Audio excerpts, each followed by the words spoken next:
Hello all of you, आप सभी का बहुत बहुत स्वागत है हमारे चैनल में। आज हम बिजनेस ऑर्गेनाइजेशन की दूसरी वीडियो लेकर आपके साथ आ गए हैं। बिजनेस ऑर्गेनाइजेशन बीकॉम में पढ़ाया जाने वाला एक सब्जेक्ट है जिसके बारे में हम आज चर्चा करेंगे। देखिए, बिजनेस ऑर्गेनाइजेशन दो शब्दों से मिलकर बना है, बिजनेस प्लस ऑर्गेनाइजेशन, यानी व्यापारिक प्लस संगठन। व्यापारिक संगठन होता क्या है, तो आज हम समझेंगे व्यापार यानी बिजनेस क्या होता है। तो बिजनेस को समझने से पहले हम उसकी एक डेफिनेशन मैंने लिखी है, यहाँ पर एक बड़ी विस्तृत डेफिनेशन लिखी है और एक मैंने छोटी डेफिनेशन लिखी, तो इन दोनों डेफिनेशंस को हम समझते हैं।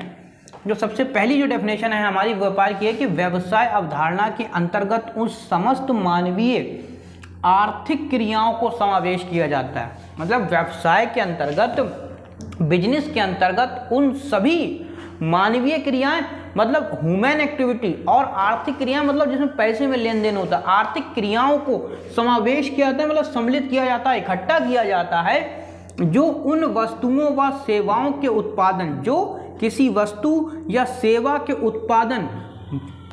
उत्पादन होने में, विनिमय वितरण के लिए, किसी वस्तु के सेवाओं के उत्पादन होने में, विनिमय होने में या वितरण होने में की जाती हैं। किसमें? विनिमय होने में, वितरण होने में या उत्पादन होने में की जाती हैं।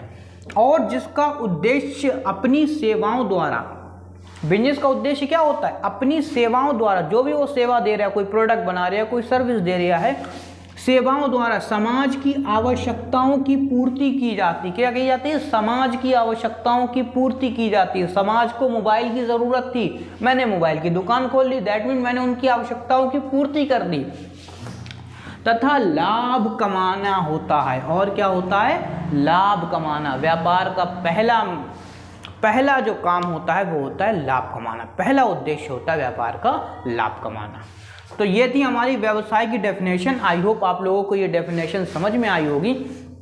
इसी डेफिनेशन को हम आगे बढ़ते हैं तो इस डेफिनेशन की नीचे हमने एक छोटी सी और डेफिनेशन लिखी है। ये डेफिनेशन है कि लाभार्जन की दृष्टि से, लाभार्जन यानी प्रॉफिट की दृष्टि से, प्रॉफिट की नज़र से देखें, दृष्टि से किए जाने वाले आर्थिक कृत्यों मतलब क्रिया को, आर्थिक को हम लिख सकते हैं क्रिया को ही व्यवसाय कहते हैं। व्यवसाय किसे कहते हैं? कि लाभार्जन यानी प्रॉफिट की दृष्टि से, प्रॉफिट के लिए जो भी आर्थिक काम करते हैं, पैसे में लेन देन करते हैं, कुछ भी करते हैं, वो व्यवसाय कहलाता है। लेकिन जो लीगल तरीके से किया जाए, इलीगल की बात यहाँ नहीं कर रहे हैं हम। समझ में आया? लाभार्जन की दृष्टि से यानी प्रॉफिट की दृष्टि से, प्रॉफिट कमाने के उद्देश्य से जितनी आर्थिक क्रियाएं की जाती हैं उन्हें हम व्यवसाय कहते हैं, बिजनेस कहते हैं। हमारा अगला टॉपिक है व्यवसाय के प्रकार। टॉपिक का नाम है हमारे व्यवसाय के प्रकार। अब व्यवसाय के कितने प्रकार होते हैं, तो मैंने यहाँ पे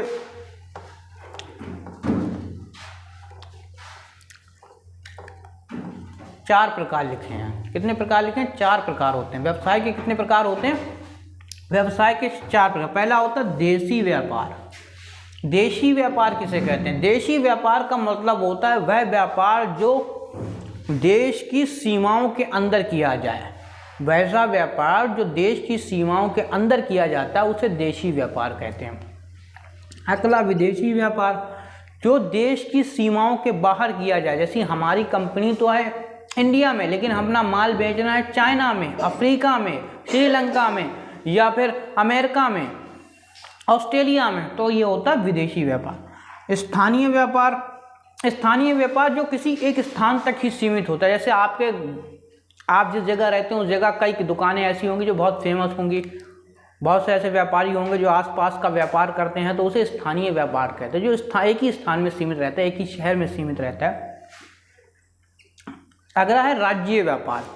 राज्य व्यापार क्या होता है? राज्य व्यापार का मतलब वो होता है जो किसी राज्य में होता है। जैसे मान लीजिए यूपी में जो कोई ऐसा व्यापारी जो कि केवल यूपी में ही व्यापार करता है तो उसका व्यापार राज्य व्यापार कहलाएगा।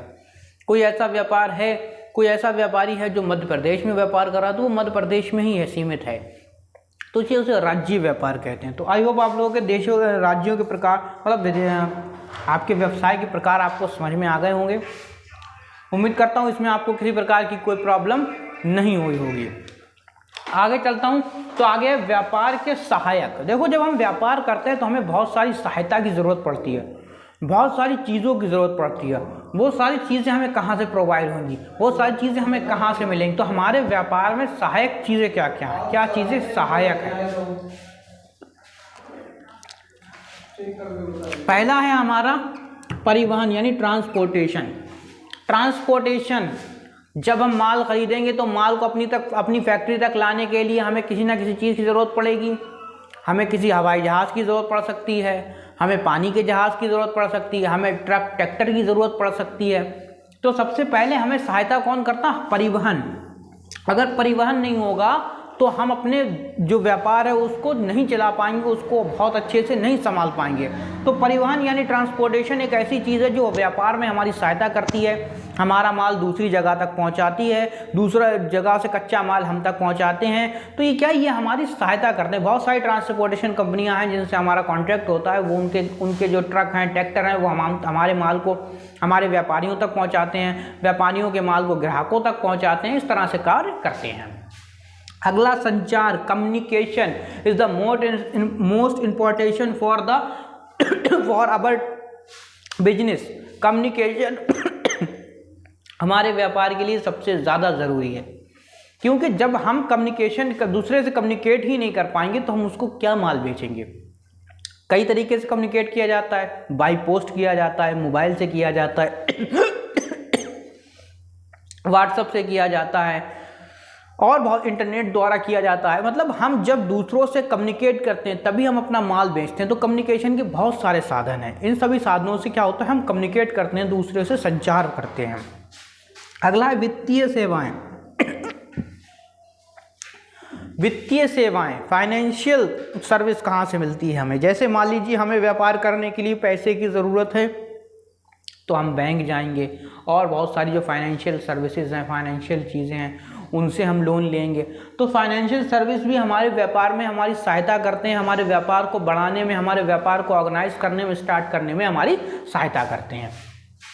अगला बीमा, अग्नि बीमा, जीवन बीमा और गोदाम का बीमा, फैक्ट्री का बीमा, ये सारे बीमे भी हमारी सहायता करते हैं कि बाई चांस अगर भविष्य में कभी आग वगैरह लग जाए तो ये लोग हमें मुआवजा देते हैं। अगला है विपणन, एडवर्टाइजिंग। एडवर्टाइजिंग को आप बिजनेस की आत्मा भी कह सकते हैं। एक एडवर्टाइजिंग ही ऐसी है जो आपके व्यापार को बढ़ने में सहायता करती है। तो ये सब थे हमारे, जो आई होप आप लोगों के समझ में आया होगा। अगर समझ में आई है तो वीडियो को लाइक करें, चैनल को सब्सक्राइब करें। Thank you very much. मिलते हैं अगली वीडियो में।